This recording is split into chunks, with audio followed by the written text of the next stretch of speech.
Was Mike Mentzer gay? I heard that rumor for years. I actually lived with Mike, so I'm going to tell you what I personally saw, what I never saw, and why none of it would determine whether he was a good man anyway.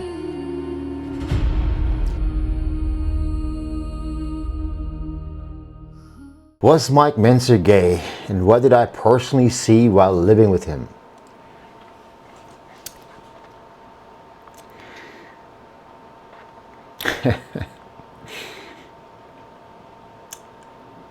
Mike was a very unique individual. I think I made that clear already in some of the other videos. And he was very difficult to judge sometimes. He would see the most wildest shit you can imagine. And he certainly wasn't the kind of guy where, you know, your typical dude that walks around, looks at every girl in the gym. Which, of course, sometimes maybe people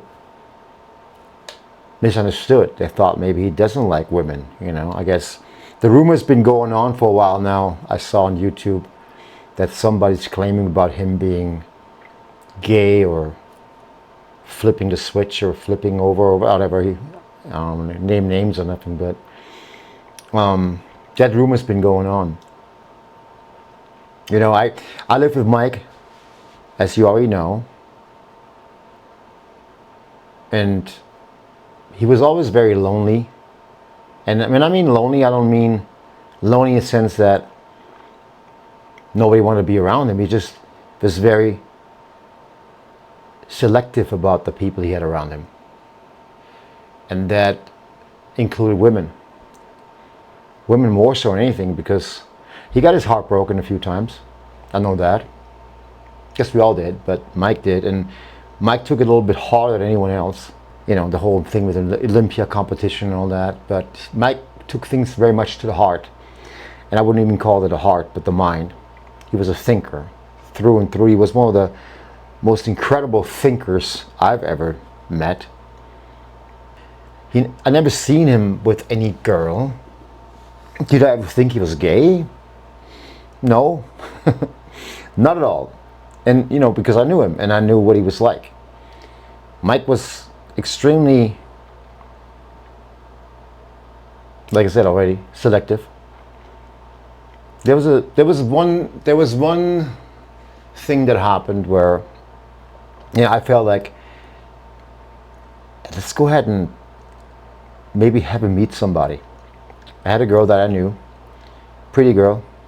I was only 26 at the time. I didn't know. I'm not a matchmaker or anything like this by all means, but I felt like Mike needed this happen. Maybe Mike would have liked her, you know, that's what I thought. So I brought her around, brought her over, told him I'd bring a girl that he might like, right? But little I knew about him, you know, little I knew that he doesn't really care for the whole physical aspects of it so much. Sure, he admired women in the sense that they were beautiful, they are beautiful, but there was so much more to it. When she arrived, he was very gentlemanlike towards her, very much like a romantic kind of guy, you know, with dinner thing and candle lights and have it all set up and all that. And I left her there with him and, you know, do whatever you can. I was like, I hope he's gonna, you know, whatever, right? So I came back about 2 hours later. He called me and he's like, yeah, Markus, it's okay. I can take her about, I think make sure that she gets home on time, or I can drive her. But he wasn't very much, it wasn't what I expected it, you know. And I'm like, okay, well, she was beautiful. What do you know? What's wrong? You know, what's wrong? Now I'm thinking, like, is he gay? You know, because she was pretty hot. So, and he very well, you know, he just said to me that I can't find anything attractive about her but her looks. I'm like, what? Well, I'm thinking, no, what else at that time, you know? At that time, I'm thinking, what else is there? What else do you need to know? What else do you need to have in order to be attracted, right? That's not the Mike Mentzer. Mike Mentzer was different, guys. It was just different, man. He's how he should be, you know, judging by the character and the mind, and falling in love with the mind more than anything. That's what the Mike Mentzer I knew was about. So the reason why he was not with every bimbo out there, there's no meeting of the minds. For him, it was all about the meeting of the minds. It was about, they have to have that sort of mindset. Not that they have to agree with everything he said, he doesn't want that, but they have to be challenging enough. And later on he told me about that. He said that there's no love in between two people unless there is a meeting of the minds first. It sounds extremely romantic, doesn't it now, guys? But that's how Mike Mentzer was. And yes, he was alone because he couldn't find someone to match. That's really what it came down to. That's why he only had a few people that he was only a few in his inner circle, like me and Amir and John and those guys. We were all the inner circle because we were meeting his minds. But for true romantic love between a woman and a man, he needed that full package, or else he wouldn't have settled. That's why he was alone. I don't know whatever happened to his ex-girlfriend, and that he didn't say much about it. He didn't talk so much about it, Julian. But I felt he was very heartbroken about that. Maybe he dragged her along with him. Maybe he was still in love with that part of his life. I don't know.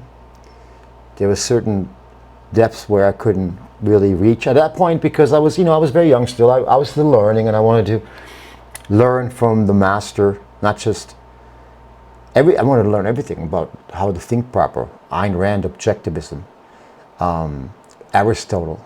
He introduced me to Rex Dante, which was a philosopher and someone who helped him out with romantic affairs in his life and other things too as well. But that's another video. Mainly what I'm trying to say is this, that as far as what I can tell you guys, there was not even 1 ounce of gayness inside of him that I ever noticed from that perspective. And that brings me to the next thing. The next question is why does that question even matter? And should a man's sexual orientation have anything to do with how we judge his character? No, absolutely not. It doesn't fucking matter, period. I just wanted to bring it up because it was a matter of a rumor being spread. So I wanted to clarify that. I can only tell you from what I experienced. And now, again, when it comes to whether it matters or not, it doesn't have nothing to do. You judge a man by the content of his character, not by his sexual preference. And not even saying that being gay has some sort of it's something weird or anything like this. I don't think so. I think it's absolutely normal. And we all have our sexual orientations, our likes, our dislikes. Unless you're some weirdo, then that's different. But I'm talking about love, sharing your love and sharing your interest with someone that you meet at the highest level of intellect. And that's what this is about. I don't give a fuck whether it's 2 guys, 2 girls, 3 girls, 4 girls. I don't give a fuck, whatever it is.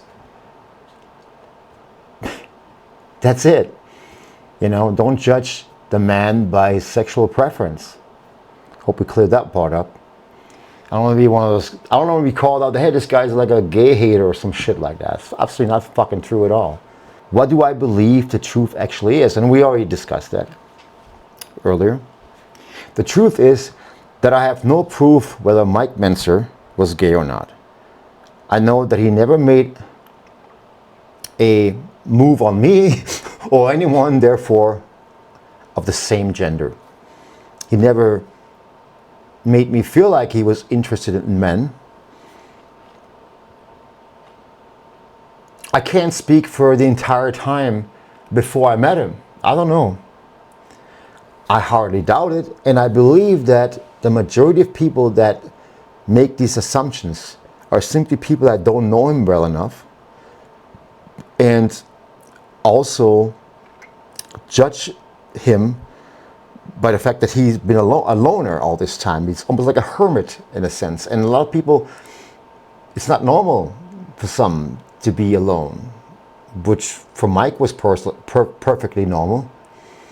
Having just a few friends, A lot of people want to be out there having a lot of friends and a lot of female friends and a lot of relationships with girls and all. That's not what Mike Mentzer was about. Mike Mentzer was, as always, not about quantity, but about quality. And that's just how he trained, how he mentored. It's how he lived his life. Quantity means nothing. Quality is everything. Hope you guys liked this video. I want to thank you guys, first of all, for watching these videos. These straight from the heart videos, I guess you can call them. Reinhardt videos. It shows. The views are absolutely insane right now. 10,000 views per video for the first time. I'm super excited. I can't wait. In the morning, I look at my stuff. I'm like, oh, I got 2,000 more views. And I'm like, I never thought I would turn into one of those guys, but this is part of being a YouTuber, right? So it was my joy talking to you all. It was my joy talking to you right now. You all have a wonderful night. Bye-bye.